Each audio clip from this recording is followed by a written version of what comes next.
if there wasn't an absolute blacklist on all opposing views during COVID-19, that bullshit would never have gone on for as long as it did.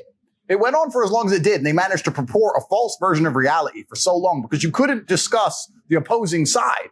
We just talked about our friend here who got banned for saying something very sensible and logical. So when you get huge media companies that can literally alter in reality in real time by deleting the other side of an argument, they're creating a matrix, is what I like to call it. So I call them the source of the matrix.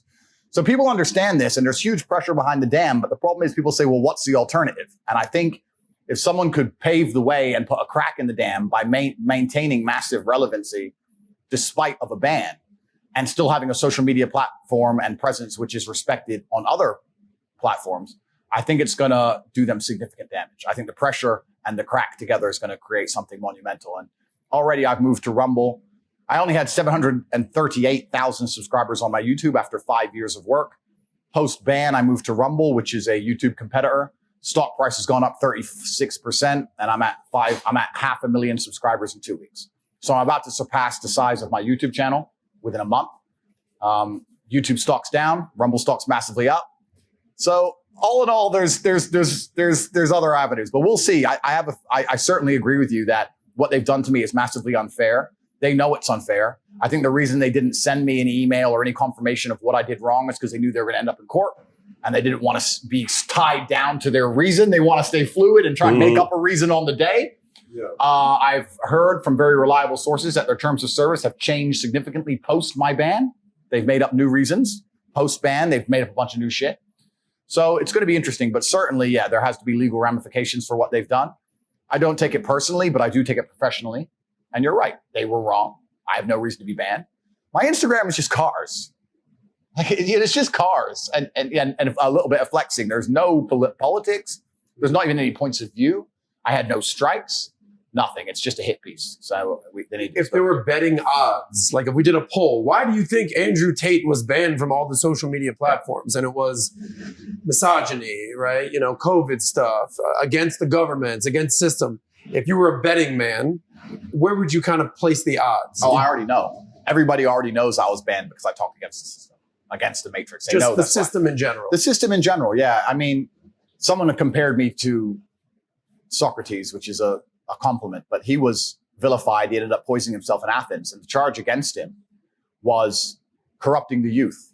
If you read about his poisoning and his arrest, they said he was corrupting the youth, but he wasn't corrupting them. He was inspiring them to challenge authority. He was inspiring them to think for themselves. When they were told something, instead of blindly complying, he said, look, analyze who these people are who are telling you to do X.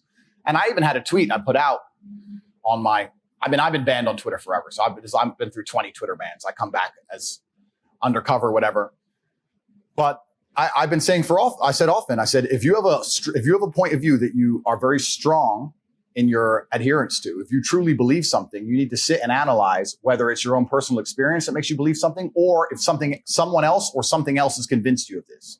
And if they have, you need to then once again analyze that point of view and analyze who these people are and what they want from you. Do they truly want the best of you? If the news convinces you of something to the point where you're going to argue with your own family members at a dinner table, does the news really care about you more than your family? This is a genuine question. You need to analyze every belief you hold, where it came from, and then analyze what their intentions are. And if you start to do that, you look at something like COVID, for example, it's an easy one. And you look at all the bullshit they were saying, and you sit here and go, wait, these people don't care about me. If I had diabetes or I needed insulin, or if I had cancer, or if I got in a car crash, anything, they'd be hitting me with medical bills I could never possibly afford. They'd let me die. But they are insisting I take this shot for free on repeat. This doesn't make sense. And when you encourage people to think for themselves, especially the youth, that's what Socrates got accused of. He's corrupting the youth. And to be honest with you, a huge portion of my fan base were 18 to 23, 24-year-old males. When you have the youth, the masculine youth of the world, thinking for themselves, that's pretty scary to authority. Because it's the masculine youth of the world that is, one, the revolutionaries, and two, also, that's the backbone of the slave force. If you need people to go die in a ditch in Afghanistan, you need them. If you need people to work bullshit jobs in a coal mine with no health care, you need them. If you need people to blindly comply to bullshit, you need them more than anybody, more than you need the feminists and the liberals. You need the real men to go out there and comply with the bullshit, to live a shitty existence, to purport and prop up a system. The warrior class. The warrior class, right? And if enough of these men stand in one place and say, this is enough, that's when a revolution happens. Mm-hmm. So this is the most dangerous group of the demographic that the Matrix and the people are trying to control, and they have to have a narrative over. And that's why they're trying to weaken them in every regard. And when I'm sitting there saying, don't listen to the bullshit, become physically strong, think for yourself, prioritize your brotherhood above what the fucking Matrix is telling you, do not blindly comply, resist the slave mind, all these things I'm saying, they just sat there one day and said, wait, the most popular person on the planet is saying, don't listen to our bullshit. Delete.